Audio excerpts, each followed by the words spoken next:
Magandang araw muli mga kabi farming. Dito tayo ngayon. Papakita ko sa inyo ang ating mga alagang mga Muscovy ducklings at Rhode Island chicks, mga kabi farming. Ito sila, napakain natin.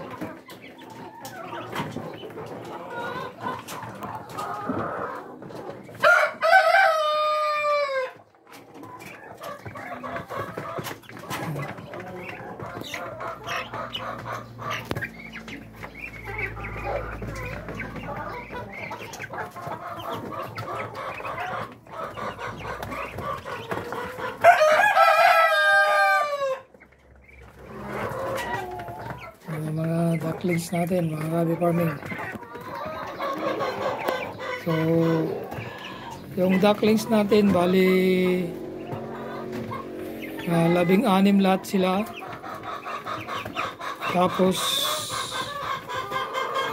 tatlo na Rhode Island chicks. Yan. So yun yung isa. Simpan natin. Yun yung chicks natin na Rhode Island.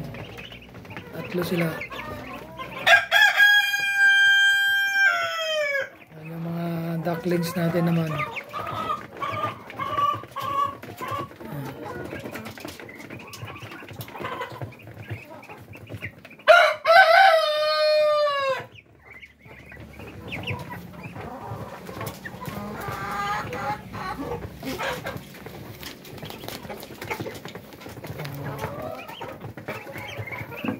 Kain natin sila.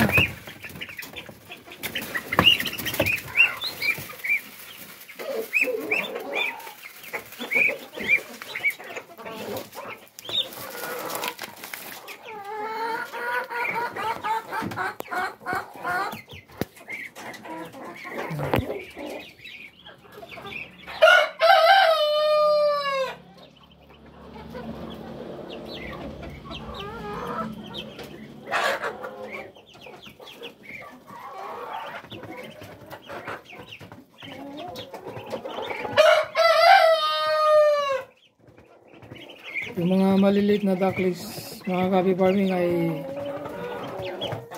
3 days pa lang mga yan. Yung tatlo na malalaki 2 weeks na yun. Tapos yung isang malaki na yan, yung nag-iisa na yan, yung isa 1 week. So yung tatlong malalaki 2 weeks. Yung ano naman natin, yung Rhode Island chicks natin, tatlo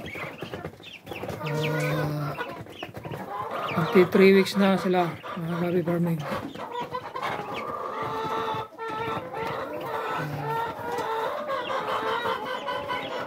Yan yung update sa mga alaga natin na chicks at saka ducklings, mga kabi farming. Ayan. Yan yung Rhode Island na ako natin. Lahas natin, bali dalawa yung lalaki saka isa yung babae.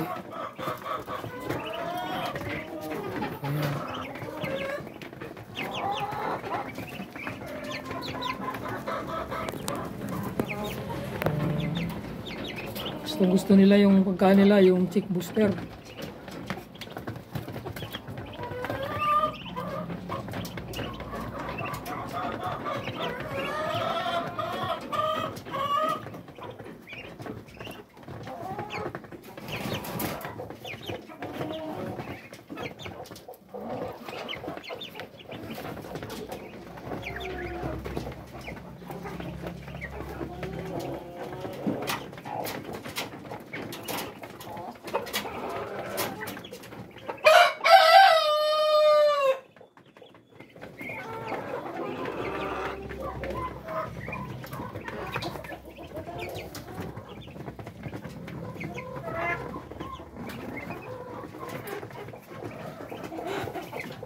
So nandito lang muli mga kabi farming ang may share ko sa inyo tungkol sa mga ducklings natin at saka sa chicks, Rhode Island chicks. Yan sila. So, by next month, mga Kabi Farming, magkakaroon na naman tayo ng mga Rhode Island chicks. Dahil meron tayong naka-incubate na more than 50 na Rhode Island eggs. So, by next month, ma-hatch na yun mga Kabi Farming. So, vlog natin ulit yun mga Kabi Farming. So, ito lang muna ang message share ko sa inyo. Hanggang sa muli, maraming salamat. Bye bye and God bless to all.